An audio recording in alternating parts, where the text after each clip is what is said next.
Que bom encontrar você novamente. Muito bem-vindo à nova etapa da nossa viagem no Antigo Testamento. Nesta aula vamos estudar o Êxodo, a peregrinação do povo de Deus no Egito e a entrada na Terra Prometida. Uma família com 70 pessoas, que são acolhidas no Egito, sob a boa vontade de Faraó. Uma família que se multiplica, e segundo narra o texto bíblico, se retira do Egito com cerca de 2 milhões de descendentes. Queremos começar esta etapa, lembrando que Êxodo significa partida, saída. Desta forma, poderíamos resumir estes 3 momentos na vida daquele povo da seguinte forma. O Êxodo se dá sob a maravilhosa, milagrosa e poderosa mão de Deus, que ouvindo o clamor do seu povo, chama Moisés para liderar o seu povo. Coube a Moisés, sob o poder de Deus, libertar o povo da condição de escravos no Egito. A segunda fase deste povo, que estamos chamando de peregrinação, corresponde à caminhada no deserto, durante 40 anos. Esta caminhada foi marcada por um povo que demonstrou rebeldia e momento de profunda falta de fé, além de murmurações. Uma geração inteira que morreu no deserto, porque sua desobediência os impediu de entrar na Terra Prometida. A terceira fase, a entrada na Terra Prometida, corresponde à passagem da liderança de Moisés para Josué. Coube a Josué conduzir o povo à conquista da terra e sua divisão entre as tribos de Israel. Então, vamos à nossa videoaula. Como dissemos, o termo Êxodo na Bíblia corresponde à saída dos hebreus do Egito, iniciando a sua peregrinação no deserto, buscando a terra que Deus prometera. Agora, vamos assistir a uma reportagem do Discovery Channel.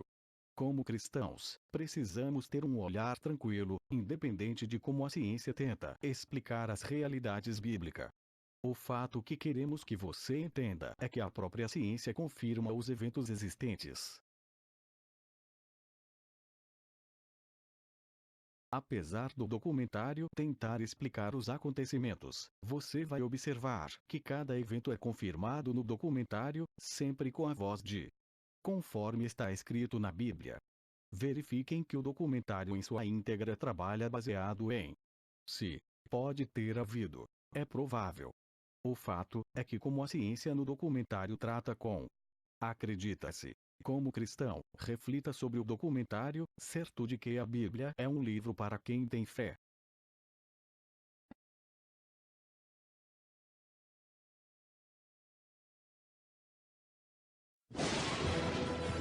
Moisés, escolhido por Deus, ele guia seu povo da escravidão à liberdade. Mas qual é a verdade por trás do livro do Êxodo? 10 pragas terríveis assolaram o Egito há 3.000 anos. Existe uma força capaz de dividir o Mar Vermelho? A ciência por trás do Êxodo, para explicar o mistério bíblico.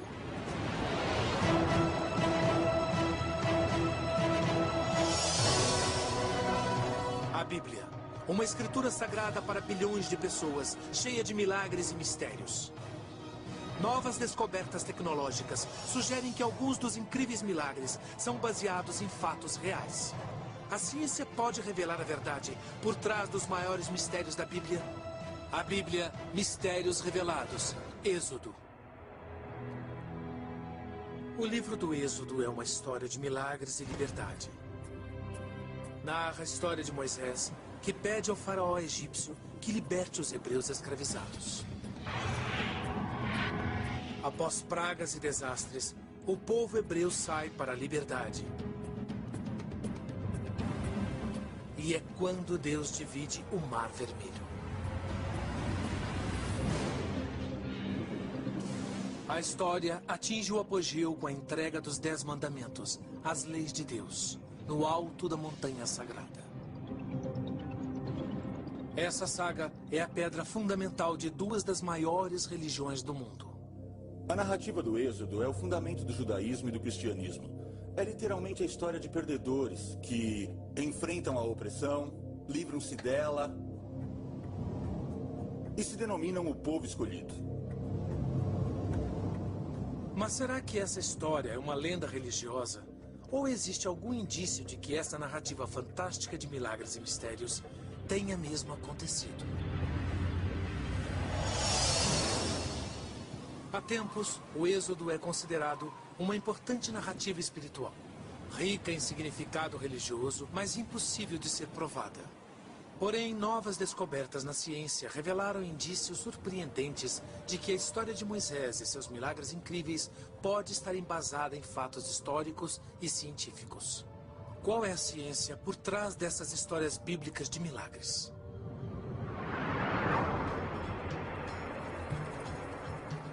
Para investigar esta questão, temos que começar com o único texto que existe: o livro do Êxodo da Bíblia hebraica. A história começa com o povo hebreu escravizado no Egito. A Bíblia não menciona a data deste período, e entre as descobertas da arqueologia egípcia, não há menção a escravos hebreus. Entretanto, há um indício que pode estabelecer um cronograma para a história de Moisés e o Êxodo. No Museu Egípcio do Cairo, alguns dizem que existe um sinal, uma evidência física que pode provar a veracidade dessa história épica.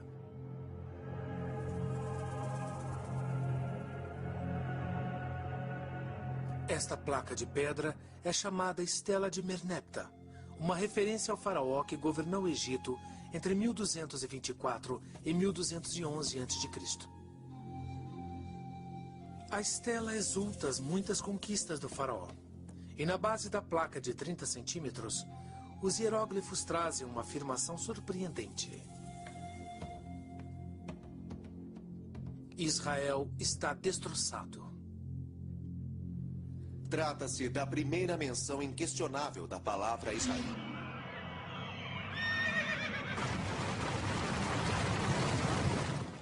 Claro que os vitoriosos sempre dizem que destruíram tudo. O que não significa que a coisa deixou de existir. Mas isso mostra que a terra de Israel já existia naquela época. Comparando a linha do tempo egípcia com a bíblica, a data do Êxodo começa a surgir. A Bíblia relata que Israel foi estabelecido 40 anos após os acontecimentos descritos no livro do Êxodo.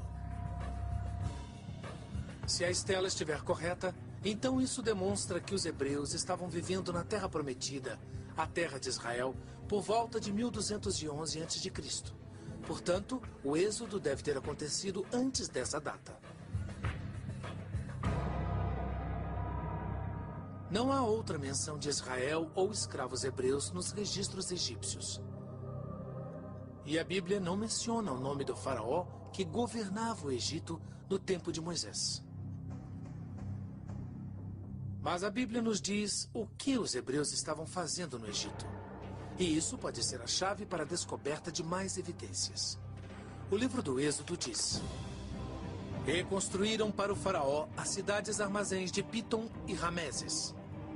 Será que essas duas cidades podem ser encontradas? Caso possam, isso nos daria mais indícios da escravização dos hebreus e do Êxodo.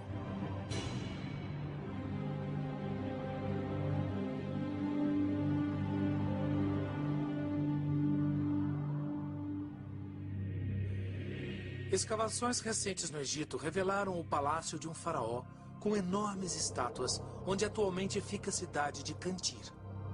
Os hieróglifos antigos dizem que é a cidade de Ramsés, Pi-Ramsés, cujo nome coincide com os das cidades construídas pelos hebreus na Bíblia. Arqueólogos acreditam que a cidade foi construída por volta de 1280 a.C. Será que estas pedras foram utilizadas pelos escravos hebreus do Êxodo? Se esta for mesmo a cidade mencionada na Bíblia, então é possível identificarmos o faraó do Êxodo. A construção foi feita por Ramsés II. E Ramsés II provavelmente iniciou seu reinado por volta de 1280 a.C. Isso nos dá uma cronologia para o Êxodo em algum momento entre a construção da cidade de Ramsés em 1280 a.C.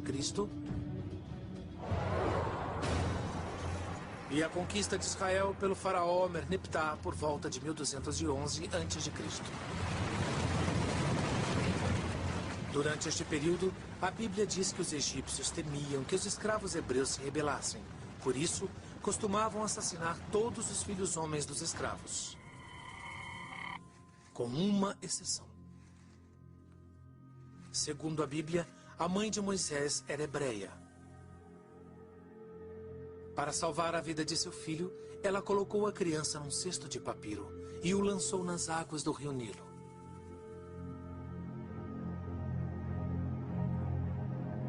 Por sorte, a cesta e a criança foram encontrados pela filha do faraó. A Bíblia diz: ela o adotou por seu filho e lhe deu o nome de Moisés, dizendo: porque eu o tirei das águas.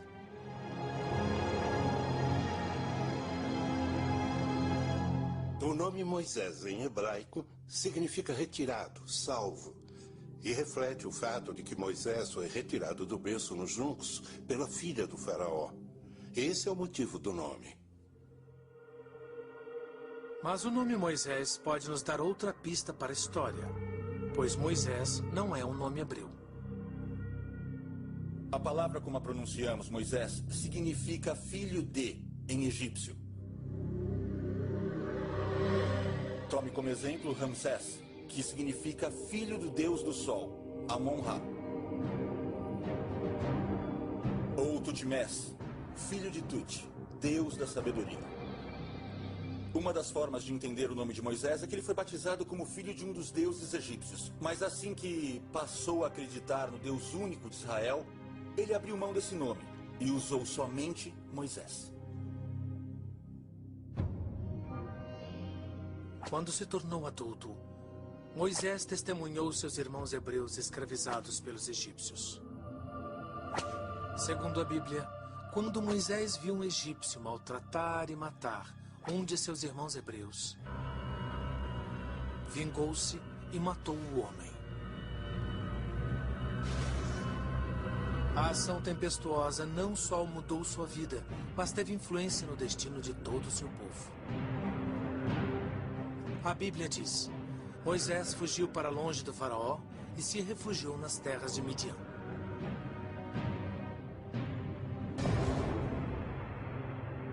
A verdadeira localização de Midian é um mistério, mas foi lá que Moisés supostamente teve seu primeiro encontro com Deus.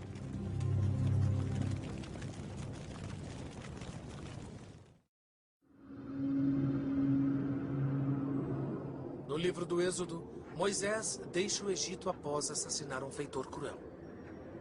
Segundo as Escrituras, Moisés buscou refúgio em Midian, cuja localização exata nunca foi clara.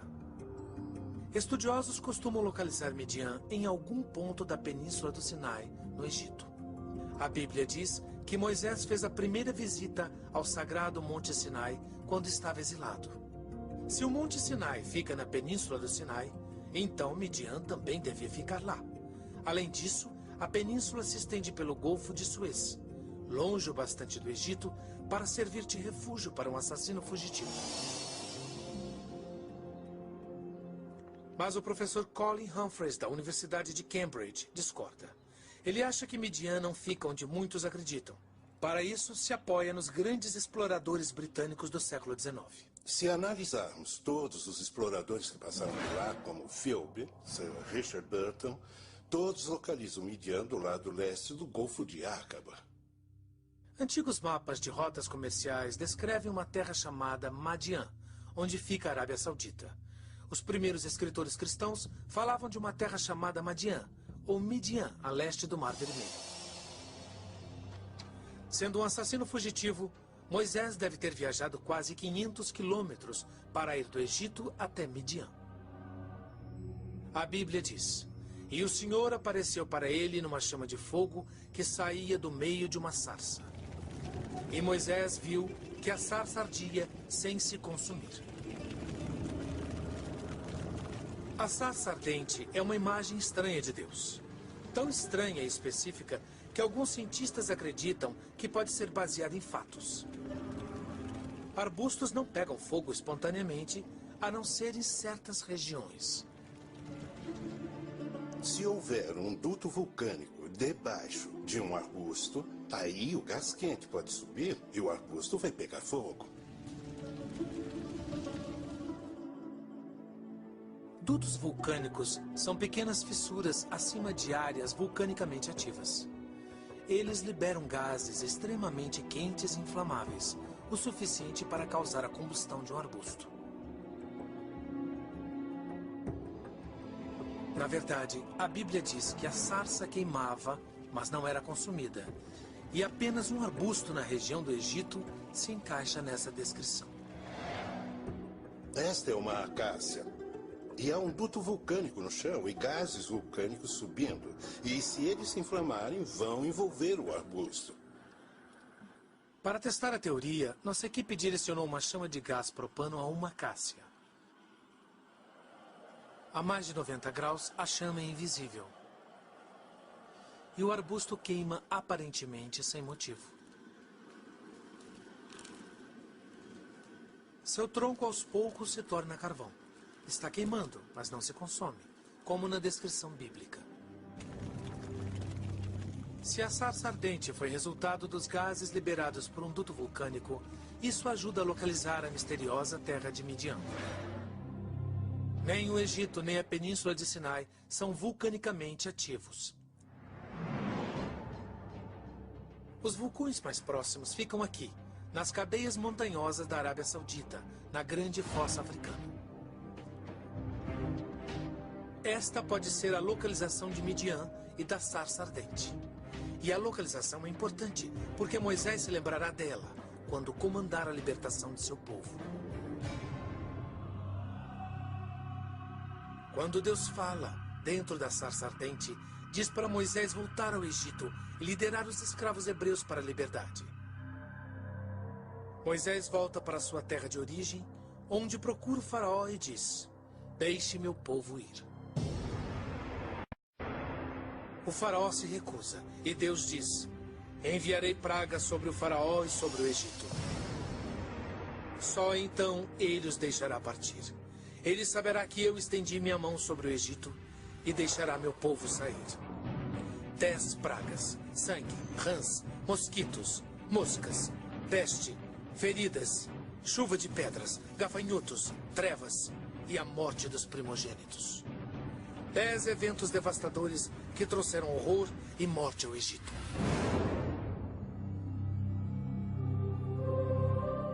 Alguns cientistas sugerem que as 10 pragas não são apenas uma reprodução literária da ira de Deus, mas sim uma descrição científica muito precisa de fenômenos naturais. Cada uma das pragas, essencialmente, deflagra um efeito dominó. Empurra uma bola de neve montanha abaixo e isso chega ao clímax com a 10ª praga.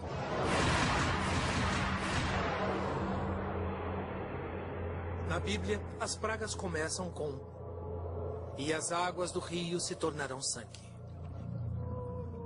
Segundo o Êxodo, o rio Nilo ficou vermelho como sangue durante 7 dias e toda a vida aquática morreu. A ciência pode explicar essa primeira praga? Existe a chamada maré vermelha, que é conhecida no mundo todo. Elas acontecem quase todo ano em algumas regiões do mundo. A maré vermelha ocorre em estuários e oceanos e é fruto da proliferação excessiva de microalgas dinoflageladas e de sua floração. Essas algas liberam uma forte toxina. Para as algas ficarem vermelhas, é preciso alta temperatura e altos níveis de nutrientes na água. Isso é que as torna vermelhas. E as algas não apenas liberam toxina, mas também dissolvem o oxigênio da água, o que leva à morte dos peixes, como está escrito na Bíblia. Consequentemente, todos os animais que têm a capacidade de fugir das águas envenenadas fogem, o que nos leva à segunda praga: rãs. No Egito, milhões de rãs do rio Nilo saíram da água e invadiram as terras. A Bíblia diz: "O rio produzirá rãs em abundância, que entrarão na tua casa." Sem alimento, as rãs logo morreram. causando as próximas 2 pragas. Segundo a Bíblia, mosquitos cobrirão os homens e as bestas. Os mosquitos são um incômodo, mas os cientistas acreditam que podem ter se tornado letais. E com a 4ª praga, Deus disse: enviarei enxames de moscas sobre ti, sobre teus servos e sobre teu povo. Mas os especialistas dizem que aquelas não eram moscas domésticas, eram moscas dos estábulos. É uma mosca comum que voa em enxames e pode ter havido uma explosão delas por causa da vegetação podre ou peixes mortos ou sapos. É a mosca dos estábulos. Essas moscas picam profundamente usando ferrões que parecem pinças cirúrgicas e deixam uma ferida aberta que expõe o corpo a infecções. E aí, a 5ª praga foi mortal. A Bíblia diz: sobre os cavalos, os jumentos, os camelos, os bois e as ovelhas cairá uma peste mortífera.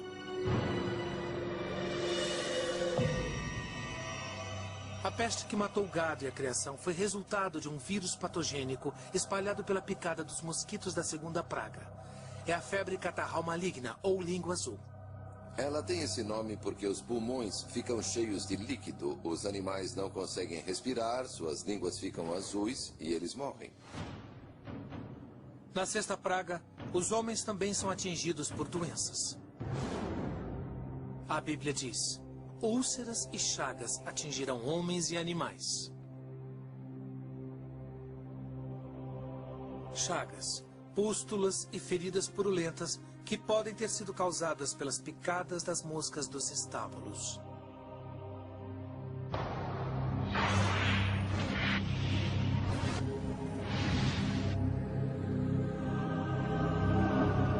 Mostramos que é possível que as 6 primeiras pragas estejam interligadas, mas o horror não termina aí.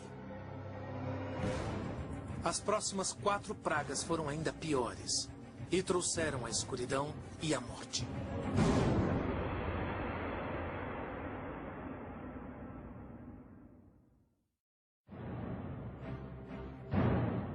Na narrativa bíblica do Êxodo, Deus envia 10 pragas sobre o Egito.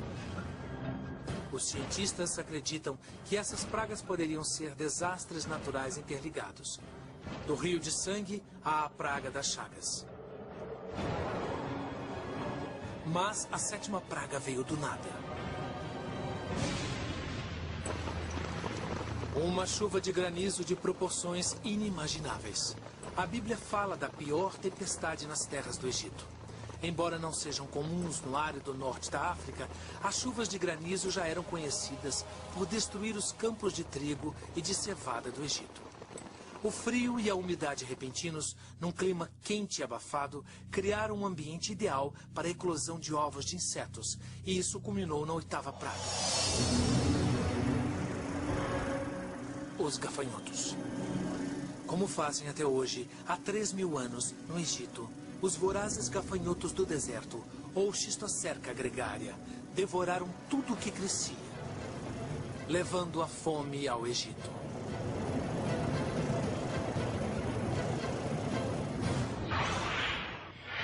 A 9ª praga é apavorante e parece não ter ligação com as outras. A Bíblia diz que Deus enviou 3 dias de escuridão.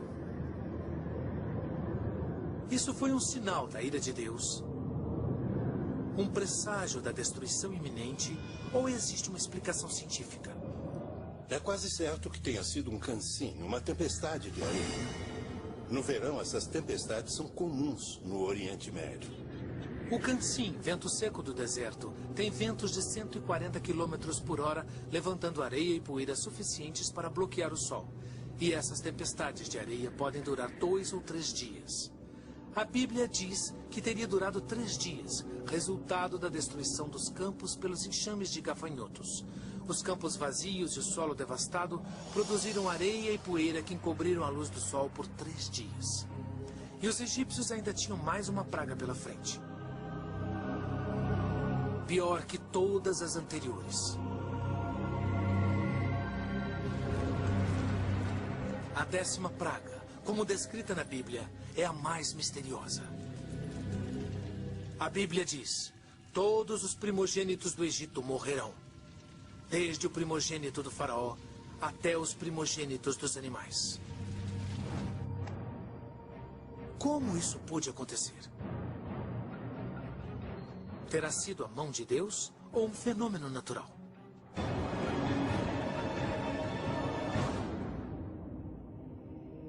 Para mim, a praga mais difícil de ser explicada cientificamente é a 10ª praga. A morte seletiva de todos os primogênitos egípcios e dos animais mais velhos ou animais dominantes. Mas a morte dos primogênitos pode ser explicada cientificamente. O epidemiologista John Marr estudou o texto bíblico e investigou as características das 10 pragas. Como um perito forense, Marr selecionou as evidências e concluiu que o assassino estava escondido no alimento estocado, já que as pragas anteriores tinham acabado com os alimentos. Os peixes estavam mortos e não podiam ser consumidos. Os animais estavam doentes ou mortos. Os egípcios não tinham mais comida. E as lavouras haviam sido devastadas pelos gafanhotos. Granizo e gafanhotos destruíram toda a colheita do ano. Isso forçou os egípcios a estocarem qualquer comida que restasse e tiveram que enterrá-la. E os grãos armazenados podem ter desencadeado a 10ª praga. Para demonstrar, o Dr. Marr nos leva às colinas da Virgínia, com um tonel de milho e um alambique tradicional.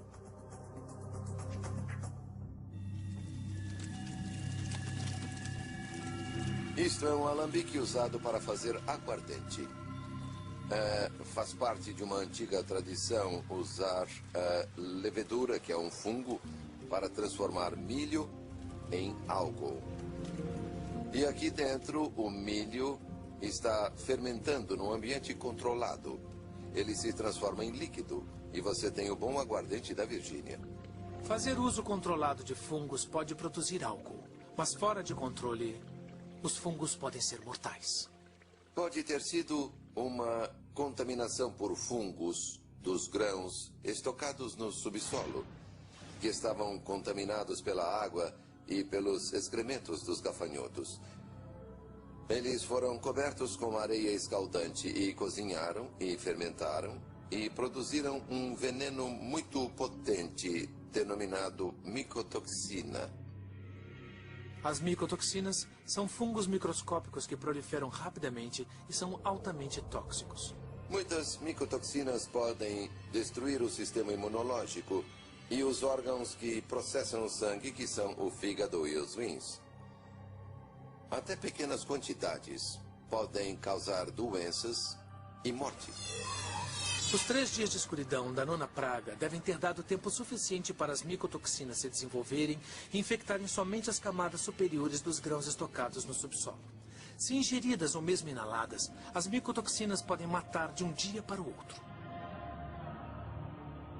Mas isso não explica como a praga matou somente os primogênitos, entre homens e animais. Marr acredita que a resposta esteja numa antiga tradição. No Egito e em outros países do Oriente Médio, há uma tradição de que o filho mais velho ganha uma porção dupla. Nas sociedades tradicionais, o filho mais velho era alimentado primeiro para assegurar o futuro da família. O mesmo acontece entre os animais. Qualquer pessoa que viva numa fazenda em que haja cavalos, vacas e porcos sabe disso. Qual deles se alimenta primeiro? O maior, o dominante. Então, se os egípcios usaram os grãos para alimentar seus animais, os animais mais velhos e mais robustos morreram. Segundo essa teoria, somente a camada superior do estoque de grãos estaria infectada com a micotoxina. Esta camada alimentou os primogênitos, enquanto o resto da população comeu os grãos das camadas inferiores. Os que comeram primeiro morreram. Os outros, não.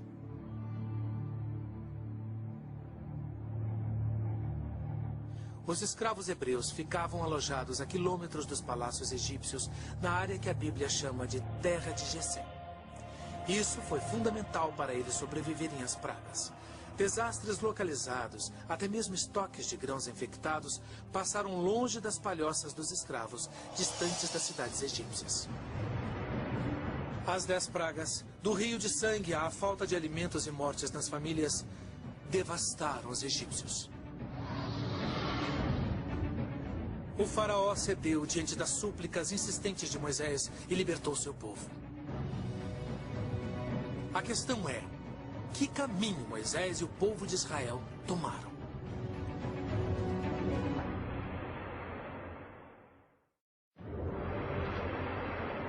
Nossa investigação científica sugere que a história bíblica de Moisés e das pragas do Egito é baseada em fatos.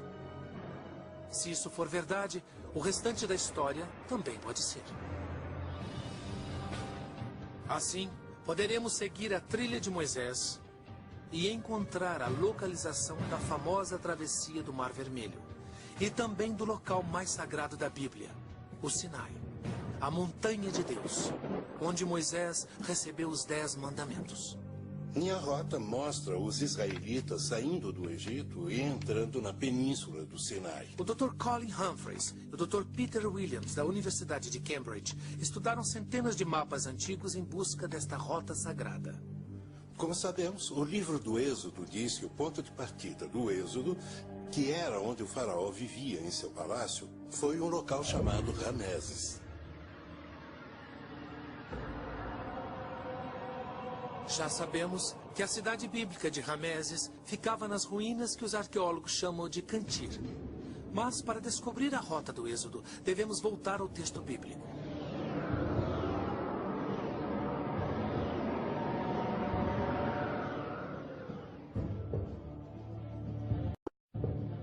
Deus ordena a Moisés que lidere seu povo até a montanha de Deus, o Monte Sinai. Mas antes que pudessem chegar, a Bíblia conta que os hebreus se defrontaram com o Mar Vermelho.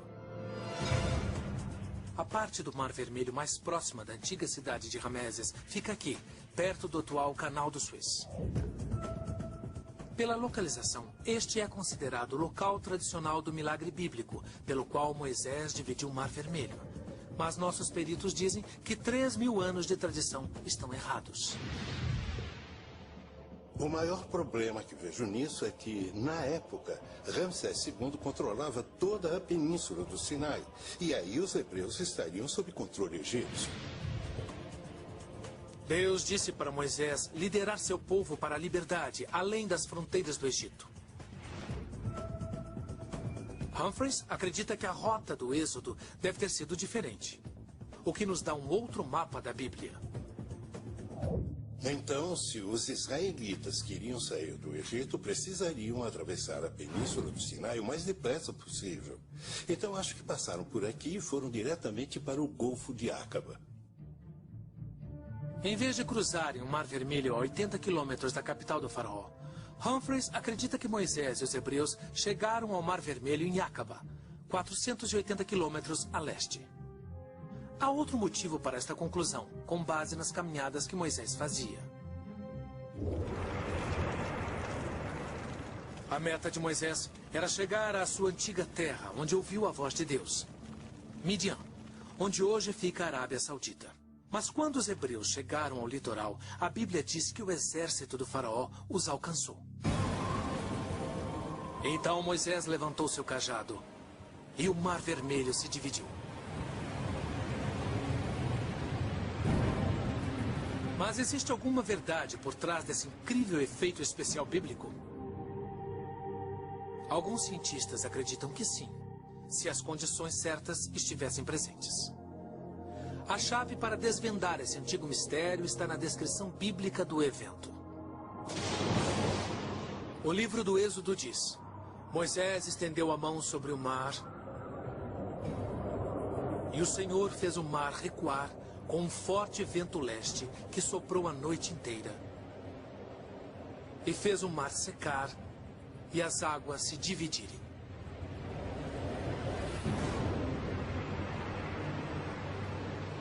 Para nós, isso é... Não é uma prova, mas uma indicação de que talvez esse fenômeno tenha sido induzido pelo vento. O oceanógrafo Doron Noff sugere que a divisão do Mar Vermelho não foi um milagre instantâneo, mas um raro fenômeno meteorológico. Podemos ver no monitor a animação dessa teoria. É um fenômeno que acontece em águas rasas. Está vendo o vento soprando da praia para a parte mais funda? Se o vento for forte o bastante e o golfo raso o bastante, a água pode recuar tanto que as irregularidades do leito ficam expostas.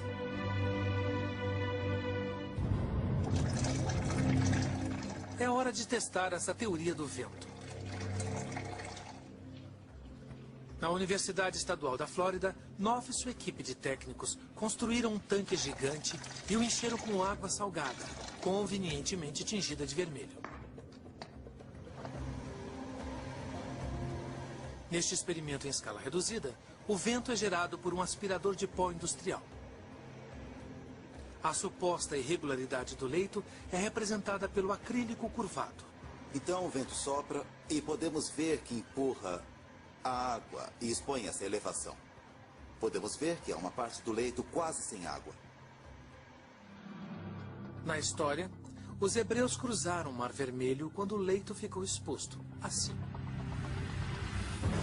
Ok. Já pode desligar o vento? Olha só. Assim que o vento para, a água volta a ocupar tudo. O teste em laboratório é um sucesso. E prova que, teoricamente, pode ter sido o vento que dividiu as águas. Mas essa teoria depende da existência de uma elevação no leito do Mar Vermelho. Nossos especialistas acreditam ter encontrado isso exatamente onde a Bíblia aponta.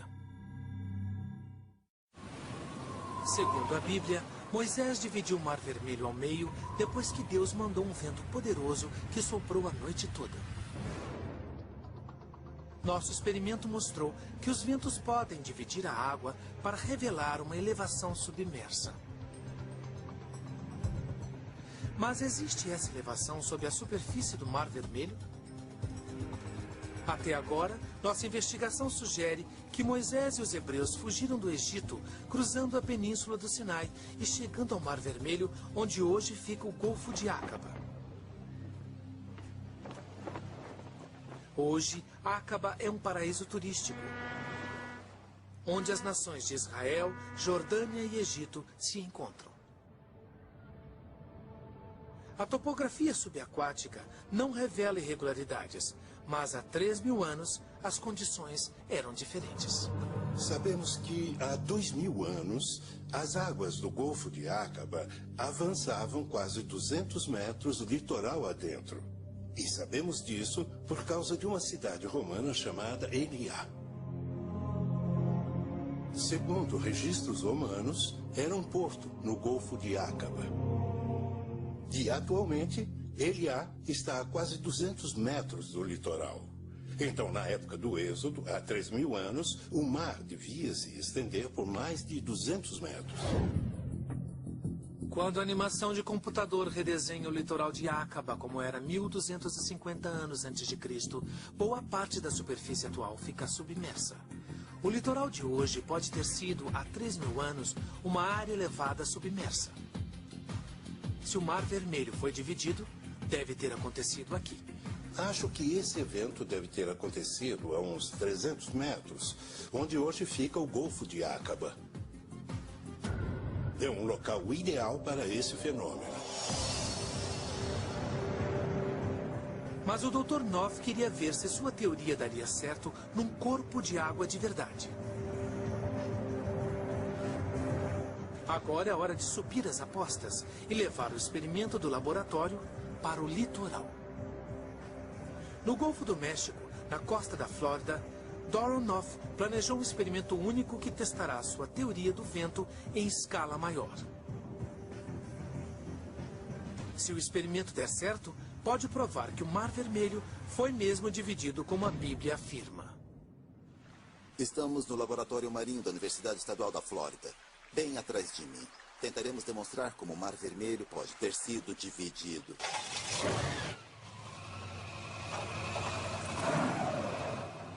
Aerobarcos com hélices poderosas lançarão jatos de ventos de aproximadamente 160 km por hora, as condições ideais para o fenômeno.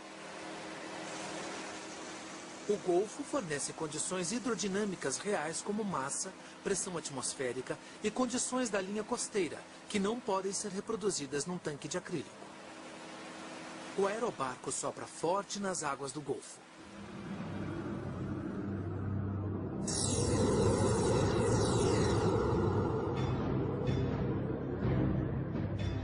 O experimento é um sucesso, mostrando que se o vento soprar com força e por tempo suficiente, pode dividir o oceano e revelar uma elevação do leito.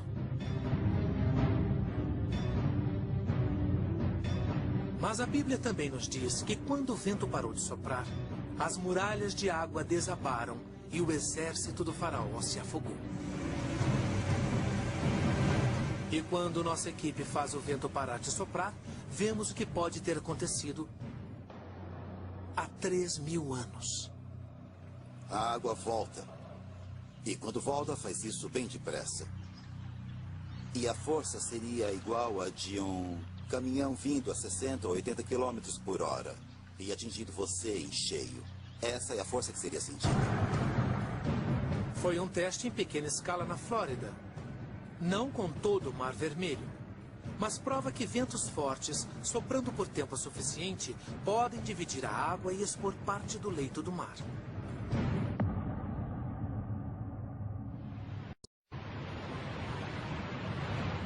A Bíblia diz que depois que Moisés e seu povo atravessaram para a liberdade, ainda faltava uma etapa: chegar à montanha de Deus. Deve estar por aqui. Não sei, eu acho que não. Bom, então onde está? Será que nossos especialistas podem descobrir a montanha em que Moisés falou com Deus e recebeu os 10 mandamentos? Eu vou pesquisar na internet. Existe um mistério final na narrativa bíblica do Êxodo. Depois de atravessar o Mar Vermelho, Moisés levou seu povo para Sinai, a montanha de Deus, onde recebeu os 10 mandamentos.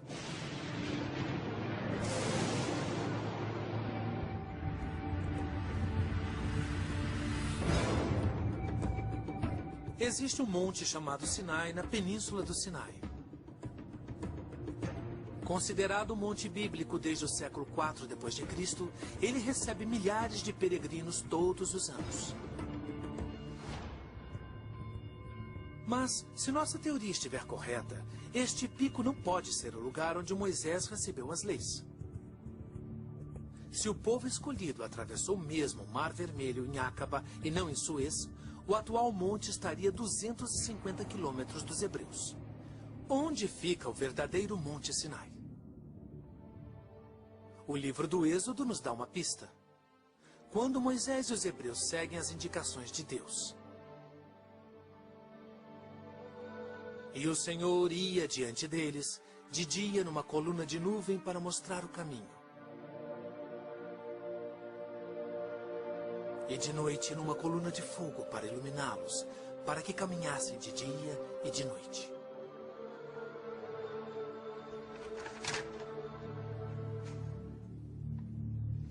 Os doutores Colin Humphreys e Peter Williams, da Universidade de Cambridge, analisaram as explicações possíveis e acreditam que essa estranha descrição seja uma representação simples e precisa de um evento natural. Um vulcão. De dia, poderiam ver grossas nuvens e fumaça saindo de um vulcão. E à noite veriam as chamas. Então o vulcão faz sentido. Não existem vulcões ativos na península do Sinai. Mas há vários na Arábia Saudita, perto do suposto local da travessia, em Acaba. Mas será que o vulcão de Moisés pode ser localizado? A própria Bíblia parece dar a direção específica. Olha, se fossem por aqui, seriam 11 dias de viagem. Humphreys e Williams reuniram mapas antigos que acreditam conter provas que levam à Montanha de Deus, com o auxílio de um mapa verbal que aparece codificado nas palavras da própria Bíblia, no livro do Deuteronômio. Acho que uma pista fundamental para a localização do Monte Sinai vem de um relato do Deuteronômio. É essa jornada de 11 dias, de Cades Barneia até o Monte Sinai. Os peregrinos percorriam, em média, 60 quilômetros por dia. E isso resulta em 660 quilômetros. A cidade de Cades Barneia aparece em muitos mapas antigos. E num raio de 660 quilômetros, só há um vulcão ativo grande o bastante para criar uma coluna de fumaça que os hebreus poderiam ver e seguir a muitos quilômetros de distância. Ele se chama Monte Beder. E quando Moisés recebe as leis no monte, a Bíblia diz: "E a fumaça subiu como fumaça de uma fornalha, e todo o monte tremia grandemente." Uma erupção impressionante que só poderia ter vindo de um vulcão ativo. Se aceitarmos o Monte Sinai como um vulcão, me parece que a única montanha que se enquadra nisso é o Monte Beder, e nenhuma outra. Nossos investigadores bíblicos criaram uma sequência de teorias baseadas na ciência, que parecem se adequar perfeitamente à narrativa bíblica. Das 10 pragas do Egito, a divisão do Mar Vermelho, até a Montanha de Deus. Os milagres do Êxodo podem ser explicados por fenômenos científicos, mas isso não torna a história menos milagrosa. Quando você pensa nas dificuldades que eles enfrentaram, eles pediram a Deus com todo o seu coração. E Deus se manifestou e mandou um libertador. Eu acho que é uma grande história. Mas, para os fiéis, descobrir a ciência por trás da Bíblia pode não ser tão importante. O Êxodo é uma história que fala de perdedores, que, com fé e perseverança, conseguiram superar toda a opressão e todos os problemas que enfrentaram na vida.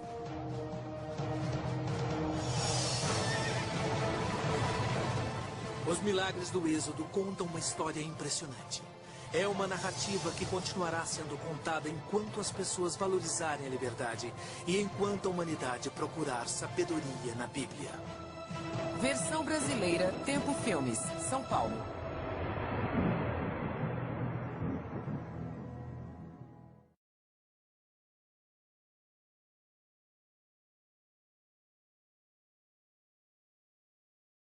Depois de assistir ao documentário sobre o Êxodo, vamos agora ao texto bíblico em Êxodo, fazendo a leitura que nos interessa, a partir do capítulo 3, no verso 23. Mantenha a sua Bíblia ao lado. Tente acompanhar os textos citados. No capítulo 3, como dissemos, no verso 23, Deus chama Moisés e manda libertar o seu povo. Após narrar os acontecimentos desde o chamado de Moisés até a saída do povo, o capítulo 14, a partir do verso 11, vai mostrar o povo encurralado entre o mar e o exército de Faraó. O povo, a esta altura, se mostra desanimado e revoltado contra Moisés. Moisés, então, faz um apelo à fé do povo. O povo decide caminhar, atravessando o mar. Nasce efetivamente aí a liberdade deste povo. Após realizar a travessia do Mar Vermelho, conforme narrado no capítulo 15, os hebreus festejam a liberdade. Mas, após 3 dias de peregrinação no deserto, surgem as dificuldades. A primeira delas foi a falta de água. Diante desta condição, o povo começa a murmurar. Deus, então, indica a Moisés o arbusto que tornaria a água boa.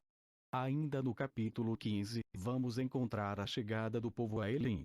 Um verdadeiro oásis. Local onde existiam 12 fontes e 70 palmeiras. Veja no mapa a possível rota do Êxodo. Localize Elim. Este mapa encontra-se no seu material de aula. Você pode imprimir e manter do seu lado, acompanhando a aula, identificando os locais citados durante a aula. No capítulo 16 de Êxodo, vamos observar o povo saindo de Eli em direção à região do Sinai. Eles passam pelo deserto de Sim, um mês após a saída do Egito. Aqui, observamos mais uma vez o comportamento do povo. Um novo momento de murmuração. Agora porque não mais havia pão para os alimentar. Diz o texto que, no deserto, toda a comunidade de Israel reclamou a Moisés e Arão. Disseram-lhes os israelitas: quem dera a mão do Senhor nos tivesse matado no Egito. Lá nos sentávamos ao redor das panelas de carne e comíamos pão à vontade, mas vocês nos trouxeram a este deserto para fazer morrer de fome toda esta multidão. Disse, porém, o Senhor a Moisés: eu lhes farei chover pão do céu. O povo sairá e recolherá diariamente a porção necessária para aquele dia. Com isso os porei à prova para ver se seguem ou não as minhas instruções. Verifique que, vendo a situação, Deus providencia um maná que alimentará o seu povo durante todo o período de peregrinação. No capítulo 17, lemos as narrativas do povo chegando a Refidim, região do Sinai. Mais uma vez, diante da falta de água, o povo entra em contenda com Moisés. Mais uma vez, Deus dá orientações a Moisés para contornar a situação. Ele deveria bater na rocha para que jorrasse água. Assim fez e, o povo teve água para saciar a sede. Ainda no capítulo 17, observe que o povo luta contra os amalequitas, que habitavam no sul do Mar Morto. No capítulo 18, Jetro, também conhecido como Reuel, ouvindo o que o Senhor fez para libertar Israel, se alegra e vai ao encontro de Moisés no monte de Deus. Ali, Jetro oferece sacrifícios ao Senhor. Naquele momento ainda não havia lei para este povo. Então o sogro de Moisés sugere a este que seja criada uma estrutura formada por pessoas capazes de liderar 1.150 e 10. Estes líderes passariam a julgar as questões de menor importância no meio do povo. No capítulo 19 de Êxodo, vamos observar Israel acampando aos pés do monte Sinai. Moisés sobe o monte. Ali, o Senhor começa a lhe falar. Diz que fará de Israel um povo de sua propriedade. Israel é o seu povo e será um reino de sacerdotes. Israel será uma nação santa. Uma nação separada para o Senhor. Em seguida, encontramos Moisés falando ao povo e preparando-os para encontrar com Deus. Ainda no capítulo 19, encontramos Moisés informando as condições de preparação do povo para o encontro com Deus. 2 dias seriam usados para a consagração. No terceiro dia Moisés e o povo se apresentariam. O povo ficaria em determinada área e o Senhor em seu santo monte. Mas, no dia marcado, o povo tem medo e não sobe o monte. Apenas Moisés e Arão sobem ao encontro do Senhor.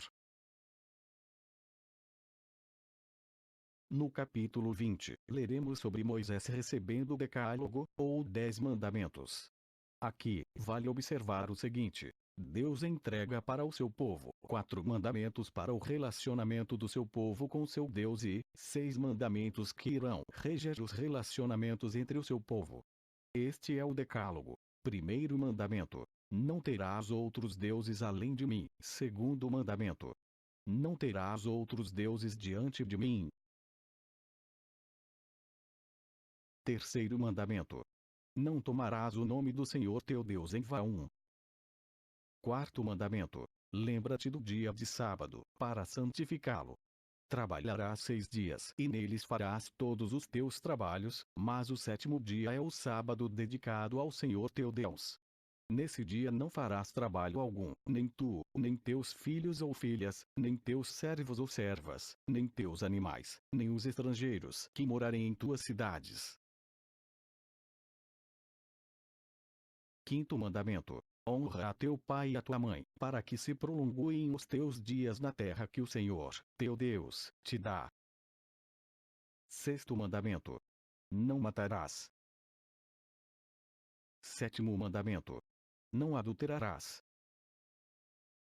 Oitavo mandamento: Não furtarás. Nono mandamento. Não dirás falso testemunho contra o teu próximo. 10º mandamento. Não cobiçarás a casa do teu próximo. Não cobiçarás a mulher do teu próximo, nem seus servos ou servas, nem seu boi ou jumento, nem coisa alguma que lhe pertença. Agora, nos capítulos 21 a 23, vamos encontrar um bloco de texto que inicia com a expressão: são estas as leis que você proclamará ao povo. Este é o primeiro conjunto de leis, que são dadas ao povo de Deus, para que este possam ser dirigido pela justiça divina. Este compêndio de leis daria aos anciãos subsídios, base, para o julgamento das questões relativas ao seu povo. Observe que estas leis são, por excelência, leis civis. No capítulo 24, encontraremos Deus ordenando a Moisés, Arão, Nadab, Abiú e mais 70 anciãos, para que subissem um monte Sinai. Ali, eles se encontrariam com o Senhor. Moisés sobe o monte. Então escreve o que ouviu do Senhor. No dia seguinte, um altar é edificado e um novilho sacrificado em oferta ao Senhor Deus. Ainda no capítulo 24, diz o texto, que Moisés lê o livro da aliança para todo o povo. Depois, Moisés vai subir o monte, onde passará 40 dias na nuvem. Ainda no tempo da peregrinação, os capítulos 25 a 31 narram, de forma descritiva, a construção do tabernáculo. Nestes capítulos, encontraremos todos os detalhes da construção da tenda da aliança. Seus utensílios e detalhes. Inclusive, quais seriam colocados em suas dependências e onde seriam colocados. Vamos encontrar também a narrativa da construção da Arca da Aliança. As vestes sacerdotais em detalhes. A placa de ouro, com o Urim e Tumim. Agora, no capítulo 32, Moisés está no monte, envolto na nuvem. Embaixo do monte, constatando que Moisés se demorava muito, o povo propõe a Arão que construa um Deus para conduzi-los. Arão cede à pressão do povo e um bezerro de ouro é construído. Deus, no monte, fala a Moisés para descer e constatar como o seu povo havia se corrompido. Quando Moisés aproximou-se do acampamento e viu o bezerro e as danças, irou-se e jogou as tábuas no chão, ao pé do monte, quebrando-as. Naquele momento, o intento de Deus era destruir todo o povo. Então Moisés intercede por Israel. Deus não extermina o povo, mas consequências virão. Ainda no capítulo 32, vamos ler sobre Moisés descendo o monte e exortando o povo. Depois de exortar o povo, chegam as consequências da rebeldia e 3.000 hebreus morrem ao fio da espada. Em seguida, diz o texto que o Senhor feriu o povo com uma praga, porque quiseram que Arão fizesse o bezerro. Nos capítulos 33 e 34, a história segue, mostrando que Deus deixa o povo vivo. Ali também se torna claro que, quem pecar será penalizado no dia da visitação do Senhor. O texto também vai narrar que Deus propôs a Moisés enviar seu anjo adiante do povo, durante a peregrinação até a terra prometida. Veremos também que Moisés recusa a proposta do Senhor e tão somente deseja caminhar se for com a presença do próprio Deus. Ainda nestes capítulos, também encontramos Moisés acampando sua tenda fora do arraial. Aquele se tornou o local de encontro com Deus, onde o Senhor lhe falava face a face. Depois, encontraremos também a narrativa de Moisés pedindo para ver o Senhor, e este permitindo que Moisés veja apenas a sua sombra na fenda da rocha. Nos capítulos 33 e 34, encontramos o autor de Êxodo, narrando que Deus chama Moisés novamente a um monte. Desta feita, Moisés deveria subir com 2 tábuas de pedra semelhantes às primeiras. Nelas seriam novamente talhados os mandamentos entregues nas tábuas anteriores que Moisés houvera quebrado, conforme narrado no capítulo 32, verso 19. Quando Moisés aproximou-se do acampamento e viu o bezerro e as danças, irou-se e jogou as tábuas no chão, ao pé do monte, quebrando-as. Agora, Moisés, depois de ser chamado novamente por Deus, sobe o monte com as novas tábuas. Ali, ele passa 40 dias na presença de Deus. Deus reafirma o seu pacto com os hebreus. Quando Moisés desce um monte, encontra-se com a face resplandecente. Nos capítulos de 35 a 40, vamos ter a repetição, com detalhes descritivos, do tabernáculo, do altar, da pia de cobre, das vestes sacerdotais, e demais utensílios. Também teremos a narrativa de continuidade da peregrinação dos hebreus. O povo continua a caminhada rumo à terra prometida entre dúvidas, desobediências e rebeldias. O próximo livro do Pentateuco, o livro de Levítico, funcionará como um parênteses na história. Nele vamos encontrar um elevado número de leis e rituais. Ele traz orientações para os sacerdotes e para o povo, de como comportar-se de forma apropriada, na presença de Deus. Neste livro, a ênfase estará nas informações. Em seguida, encontraremos o livro de Números. Este livro narra a transição da velha geração que deixou o Egito, e pecou no deserto, para a nova geração que se encontra na iminência de entrar na terra prometida. Os hebreus estão se deslocando do Sinai, conforme Números 1 verso 12, para o deserto de Parã, conforme Números 10, verso 12. Finalmente, alcançam as planícies de Moabe, conforme Números 22 verso 1, e 36 verso 13. A seguir, temos o livro de Deuteronômio. O livro contém a segunda versão da lei proferida no Monte Sinai. Ele também focaliza os discursos proferidos por Moisés nas planícies de Moabe. Moisés está preparando o povo para as guerras de conquista da terra prometida, e sua iminente morte. No capítulo 34 de Deuteronômio encontraremos a narrativa da morte de Moisés. Observe que os livros citados serão objeto de nosso estudo nas próximas aulas. Portanto, neste momento, estamos apenas aproveitando passagens que possam nos ajudar a visualizar a peregrinação até a entrada na Terra Prometida. Agora, vamos visitar o livro de Josué. Lá, nos capítulos de 1 a 6, veremos que, após a morte de Moisés, Josué assume a liderança de Israel. O próprio Deus irá dar as orientações a Josué sobre a questão da entrada na Terra Prometida. A partir daí, Josué irá iniciar o processo de conquista, começando pela cidade de Jericó. A partir do capítulo 7 de Josué, teremos as narrativas das diversas batalhas pela conquista da Terra Prometida. Teremos também a explicação de como as terras conquistadas foram divididas entre as tribos. Detalhes como a construção das cidades de refúgio também são encontrados ao longo deste livro, que se conclui com as orientações para o povo em sua vida na Terra Prometida. Finalmente encontraremos indícios da instalação do governo por juízes e a morte de Josué. Aqui, nós encerramos mais uma videoaula. Desta feita, pudemos tratar do êxodo dos israelitas, da sua peregrinação e da entrada na Terra Prometida. Nossa próxima videoaula irá tratar do período dos juízes, na época pré-estatal. Agora, responda ao questionário da aula que você assistiu e alcançando mais que 70% de êxito, avance na próxima aula. Deus seja sempre com você.